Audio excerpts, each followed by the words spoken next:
Hello friends, कैसे हैं आप लोग। उम्मीद करती हूँ सब लोग अच्छे होंगे और मैं भी बहुत अच्छी हूँ।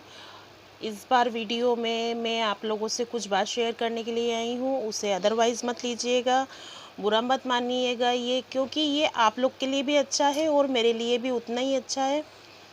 आप लोग जब पार्लर में एंट्री करते हैं तो आपने सुना ही होगा कि मैं वॉइस मैसेज चलाए रखती हूँ अपने पार्लर में, जिसमें अब हमने बहुत से नियम बना दिए हैं अपने पार्लर के। तो उनको बहुत गौर से सुना करिए और उसको फॉलो भी किया कीजिए। जैसे कि पहले मेरे पार्लर्स में लेडीज़ से बच्चे लेके आती थी, तो मेरे पार्लर्स में मैं कभी कुछ बोलती नहीं थी। लेकिन क्या हुआ कि 2-3 दफ़े मेरे पार्लर्स का नुकसान हो गया, पार्लर्स में चीज़ों का नुकसान हो गया, क्योंकि बच्चे काफ़ी चंचल होते हैं। माएँ उनकी काम करवाने बैठ जाती हैं और बच्चे उस बीच कुछ भी गड़बड़ कर बैठते हैं, काफ़ी नुकसान हो जाता है उस चीज़ का। तो अब हमने बच्चों को बिल्कुल भी सख्ती कर दी है, बच्चों को बिल्कुल भी पार्लर में नहीं लाना है। चाहे हमारे मिलने वाले हों, चाहे हमारे पड़ोसी हों, या फिर हमारे कोई भी हो, उन लोगों को सबको ये नियम फ़ॉलो करना पड़ेगा। मैं व्हाट्सएप के लिए स्पेशली ये वीडियो बना रही हूँ। कोई भी हो, चाहे हमारा ख़ास रिश्तेदार ही क्यों ना हो, जो हमारे पार्लर्स में आ रहा हो, उसको बिल्कुल भी बच्चों को नहीं लेके आना है, क्योंकि देखिए बच्चे चंचल होते हैं, उनकी कोई गलती नहीं होती है, गलती हमारी होती है कि हमें मालूम है कि बच्चा चैन से नहीं बैठने वाला है और हम उसको पार्लर्स में ला रहे हैं और हम काम करवाने के लिए बैठ गए, उस बीच उसने कोई भी खिंचतानी कुछ भी कर दी चीज़ की। कभी-कभी मालूम है आप लोग को कि पार्लर्स के ही पास में मेरी शॉप भी लगी हुई है और पार्लर से ही शॉप में जाने का रास्ता है, वहाँ भी जाके बहुत सारी चीज़ों का नुकसान हो जाता है। तो कुल मिला के बस मैं यही कहना चाहती हूँ कि आप लोग अपने बच्चों को बिल्कुल नहीं लाएँ, और बच्चे अगर नहीं मानते हैं तो किसी अदर पर्सन को लेके आएँ जो बाहर ही बैठे, बाहर आपके बच्चों को सँभाल सके और आप लोग ईज़िली तरीके से पार्लर में अपना काम करवा सकें। तो सो प्लीज़ मेरी जो ये बात है इनको थोड़ा-सा ध्यान रखें, फ़ॉलो करें और बच्चों को बिल्कुल भी नहीं लाएँ, क्योंकि हम लोग बिल्कुल परमिशन नहीं देंगे बच्चों को अंदर लाने की। और दूसरी बात मैं आपसे ये करना चाहती हूँ कि आप लोग अक्सर ऐसा होता है कि आप लोग फेशियल या कुछ भी काम करवाने के लिए आते हैं, मुझे कॉल करते हैं, आप लोग समय लेते हैं, लेकिन समय से कम 10, कुछ तो 15 मिनट, कुछ 20 मिनट, कुछ तो ये समझिए आधे-आधे घंटे बाद वो लोग आते हैं। और जब मैं उनसे रीज़न पूछती हूँ कि भई मैं 10 बार आपसे कहती हूँ कि आप मुझे फ़ोन करके सिर्फ़ 2 मिनट आप मुझे फ़ोन करके इतना कह दीजिए कि भई हम लोग लेट हो रहे हैं या हमें कोई काम लग गया है, हम लोग थोड़े से लेट हो जाएँगे, थोड़ा-सा बोल दीजिए ताकि हम अपना दूसरा कस्टमर ले सकें, उस बीच हमारा नुकसान नहीं होए।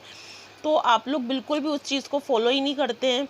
और जब हम पूछते हैं आपसे वजह, तो आप लोग कुछ भी ऐसा वजह बता देते हैं कि अरे हमारे पास टाइम नहीं था, अरे हमारे मोबाइल में बैलेंस नहीं था, या फिर है ना हमारे पास कोई ना कोई मेहमान आ गया था या बच्चा हमारा जाग गया था, कुछ ना कुछ आप लोग ऐसा बोल देते हैं कि हम लोग कुछ भी नहीं बोल पाते हैं।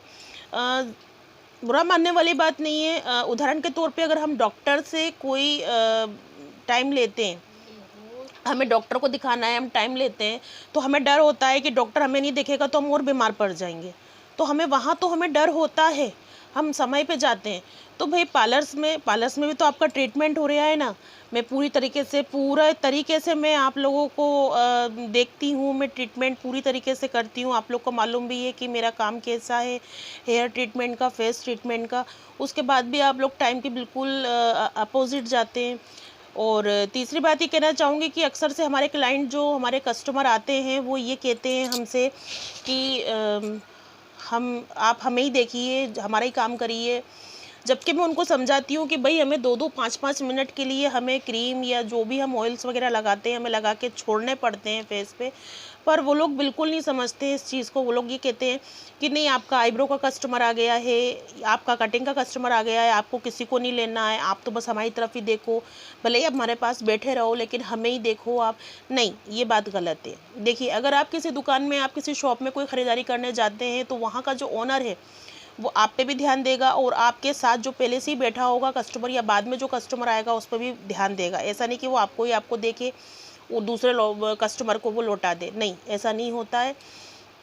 और सबसे बड़ी बात ये है कि एक तो आप लोग बहुत लेट आते हो और लेट आके आप लोग कहते हो कि जल्दी से हमारा काम कर दीजिए और हमारी तरफ ही फोकस कीजिए। नहीं, ऐसा नहीं होगा। और जितने भी हमारे कस्टमर ऐसे हैं जो बहुत जल्दी वाले हैं, इमरजेंसी वाले हैं, उन लोग के लिए भी बहुत इजी मैंने एक चीज़ निकाल रखा है, एक आइडिया निकाल रखा है मैंने उन लोग के लिए कि उनको बहुत जल्दी में जाना है, तो मैं उनके लिए जो अपने कस्टमर को छोड़ूंगी, अपने कस्टमर को लौटा दूंगी, तो उसके एवज़ में उनको करीबन 500 रुपीज़ मेरे पास जमा करवाना है। अगर मान लीजिए वो 400 या 350 का या 400 का मेरे पास कोई काम करवा रहे हैं और वो कह रहे हैं कि हम पे ही ध्यान दीजिए, बाकी कस्टमर के ऊपर नहीं देखना है, ठीक है, मैं अपने बाकी के सारे कस्टमर को छोड़ दूंगी। उसके एवज़ में उनको 500 रुपीज़ का चार्ज का भुगतान मुझे करना पड़ेगा। अगर वो मुझे 500 चार्ज का भुगतान करते हैं तो मैं पूरा उनको टाइम दूंगी, 1 मिनट के लिए भी मैं उनके पास से नहीं हिलूंगी और पूरा उनका काम करके दूंगी। आप लोग अगर एग्री हैं तो अब कैसे यही मैं करूंगी। आप लोग जो मेरे क्लाइंट जो मैं बाकी के छोड़ती हूँ, 25 क्लाइंट भी अगर मैं अपने छोड़ती हूँ तो उसके एवज़ में आप 500 का मुझे चार्ज उसका भुगतान कर देते हैं, तो मैं 25 के 25 मेरे क्लाइंट में छोड़ दूंगी। आईब्रो के नहीं लूँगी, बिल्कुल भी आईब्रो के क्या किसी के भी नहीं लूँगी, सिर्फ मैं आपके ऊपर ही फोकस करूँगी। आप लोग समझिए इस चीज़ को, क्योंकि मैं बहुत मजबूरी में ये वीडियो बना रही हूँ। मैं खुद परेशान हो जाती हूँ अक्सर, तो मैं आप लोगों से ही सारी बातें शेयर करती हूँ। क्लाइंट मतलब मैं इतनी परेशान हो चुकी हूँ उस चीज़ को लेके कि जो लोग मुझे फ़ोन करके बोल रहे हैं, मेरे क्लाइंट मुझे फ़ोन करके बोल रहे हैं कि हम 2 बजे का टाइम है, 3 बजे का टाइम है, लेकिन वो 2 बजे के बजाय 3 बजे आ रहे हैं। जो 3 बजे का टाइम ले रखा है वो 4, साढ़े 4, 5 बजे आ रहे हैं वो लोग काम करवाने के लिए। और उसमें भी वो लोग मेरे बोलने पे कि भाई आप लोग इतने लेट, अरे वो रीज़न पड़ोसी आ गए थे, मेरा बच्चा जाग गया था, वो फलाना काम आ गया था, मैं भूल गई थी, मेरे बैलेंस नहीं था। नहीं, ये सारी बातें मायने नहीं रखती हैं, ये सारी बातें नहीं होती हैं। जब हमने जहाँ पर हमने बुकिंग करवा रखी है, एग्ज़िट हमें उसी टाइम पे ही पहुँचना होता है, तो उस चीज़ का आप थोड़ा-सा ध्यान रखिए। आप लोग गलती पे होते हो, लेकिन उसका ख़मियाज़ा मुझे भुगतना पड़ता है। और मेरी इस बात को समझिएगा, मैं कोई गलत बात नहीं कर रही हूँ। अगर गलत बात कर रही हूँ तो आप लोग मुझे व्हाट्सएप के ऊपर बिल्कुल मेरे को मैसेज देके आप बता सकते हैं कि भाई आपकी गलत बात है, ये बात हमें पसंद नहीं लगी। आप लोग बिल्कुल मुझे मैसेज कर सकते हैं। और अगर मेरी बात में दम है, मेरी बात में अगर दम है कि जहाँ मैंने बच्चे की बात से जो बात उठाई हुई है और ये टाइम को लेके मैंने बात करी हुई है, अगर इस बात में मेरे दम है तो मुझे मैसेज ज़रूर कीजिएगा। मेरी बात अगर अच्छी लगे तो भी आप मैसेज कीजिएगा, और गलत लगे मेरी बात तो भी आप मैसेज कीजिएगा। आपकी हर बात का जवाब मैं आपको मैसेज के थ्रू बिल्कुल दूंगी, ठीक है। चलिए, मेरी बात को बुरा मत मानिएगा, फिर से कहूँगी बुरा मत मानिएगा मेरी बात को, क्योंकि कुछ ऐसा पार्लर्स में बहुत ज़्यादा उठापटक हो चुकी है, बहुत नुकसान मेरा हो चुका है, इसलिए मैं आप लोगों से ये बात शेयर कर रही हूँ। और मुझे मैसेज ज़रूर कीजिएगा, अच्छी लगे तो, बुरी लगे तो। चलिए, अभी के लिए इतना ही। दुआ में याद रखिएगा। अल्लाह हाफिज़।